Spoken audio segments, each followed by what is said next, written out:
Et sans attendre, je poursuis la discussion avec l'enquêteur retraité à la Sûreté du Québec, Pierre Sanson. Bonsoir, Pierre. Bonsoir. Bon, d'abord, qu'est-ce que vous savez sur les circonstances de l'arrestation de Pic-Turmel? Je peux vous confirmer à 100 qu'effectivement, Dave Turmel a bien été arrêté aujourd'hui en Italie. Et puis, ça va amener vraiment une deuxième phase, si on veut, à la guerre en ce moment entre les BFM et les Hells Angels.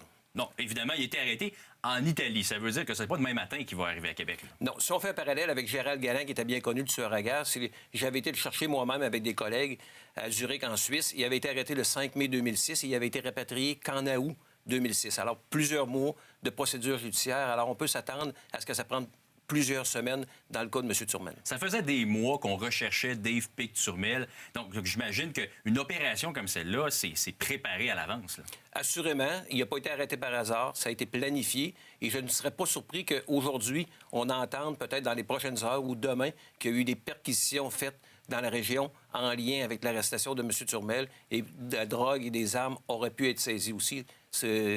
J'en serais quand même quasi certain. Dave Turmel, qu'est-ce qui l'attend à partir de maintenant? Là? Parce que là, il est arrêté, il va faire face à des accusations. Quelles options s'offrent à lui?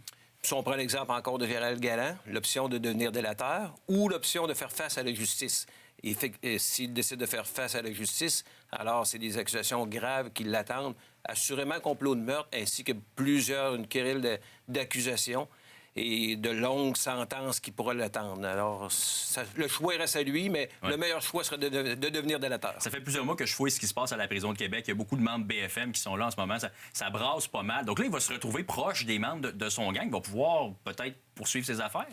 Assurément que ça va être plus facile pour lui d'être en lien direct, mais peut-être que les services correctionnels vont prendre une décision de l'incarcérer dans une prison autre que le CDQ, que le Centre de détention de Québec, excusez-moi. OK. Alors, ça serait peut-être un petit peu plus difficile de communiquer, mais par contre, on sait qu'ils ont des moyens assez sophistiqués avec les cellulaires à l'intérieur. Est-ce que l'arrestation de Dave Pic-Turmel, ça met un point final à la guerre entre les Hells et BFM? Non, pas du tout. Même, je m'attends à une petite recrudescence, étant donné qu'il va y avoir des contacts directs avec certains BFM. Par contre, ça va être plus difficile pour lui d'obtenir de l'argent.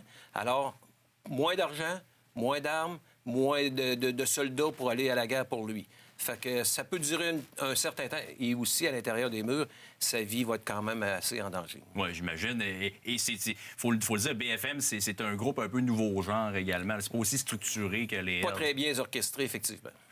Pierre Sanson, ça a été fort intéressant. Merci de passer nous voir. Au plaisir. Au revoir.